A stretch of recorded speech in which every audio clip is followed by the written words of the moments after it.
সূর্যি মামা যখন গগনে একেবারে জ্বলজ্বল করছে, দিনের শুরুটা তখন হয় 1 কাপ চা দিয়ে।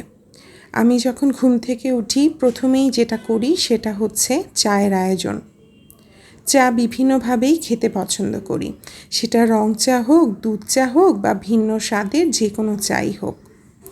এই চাটা হচ্ছে একটা মহা ঔষধ। ধরুন আপনি যদি একদিন চা না খেয়ে থাকেন তাহলে আপনার কেমন লাগবে? আমি তো ভাই চিন্তাও করতে পারি না।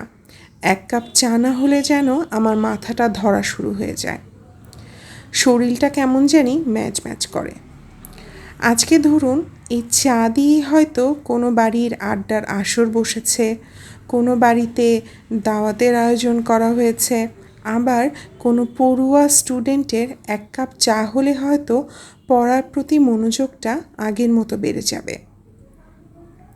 চাটা যেন আমাদের সারা দিনের একটা ক্লান্তি ভাব কাটিয়ে ওঠার জাদুর বাক্স।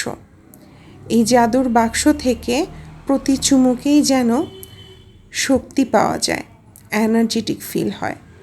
চাটা আমাদের কাছে ততটাই জরুরি। আজকের এই ভিডিওটা ডেডিকেট করেছি সকল চা প্রেমীদের জন্য। এই চায়ের কাপেই কিন্তু ওঠে ঝড়, ওঠে আন্দোলন, ওঠে লড়াই। আবার এই চায়ের কাপেই জেগে ওঠে কিন্তু ভালোবাসা, আবন্ধন, সব কিছু। তো চলুন না সবাই মিলে আয়োজন করি চায়ের দাওয়াতের, আর সকালটা শুরু করি 1 কাপ চা দিয়ে। আমি চায়ের আসর পেতেছি, আপনাদের সবাইকে চা খাওয়ার আমন্ত্রণ রইল। সাথে কিন্তু টাটা নিয়ে আসতে ভুলবেন না। এ শহর চায়ের শহর। সবাইকে চা খাওয়ার আমন্ত্রণ রইল।